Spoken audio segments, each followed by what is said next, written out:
Well, if you've been following me for a little bit, you know that I am obsessed with specifications.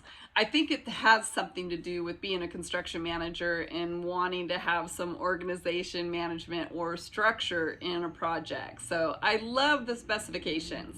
But sometimes there's something that may or may not make it into the specifications that still is really important for your project. So today I want to talk about temporary power.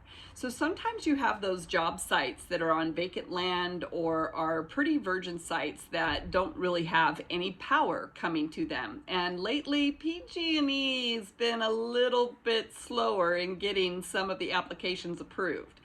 So when you're going into looking at a job, you want to make sure you have power, and you don't want to have a generator out there, and you don't want to have some kind of a temporary power situation.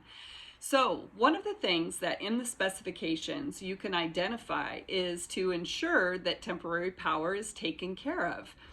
Now, sometimes the owner or client has an existing meter that's on the job site. And if they've been monitoring their power well, then it is easy enough to be able to determine how much power is being used by the construction team versus how much power is usually used by that particular site. One of the other things that you can do, which typically you would outline in the specifications how that's going to be done, is provide some type of a formula that everybody agrees with, that the contractor will pay in order to be able to pay for the power for their job. Another thing that can be done is you can split the meter and get a temporary meter in order to be able to power up the job site. The most important thing is making sure that you have it taken care of, negotiated, and discussed before your project starts so that everyone's on the same page.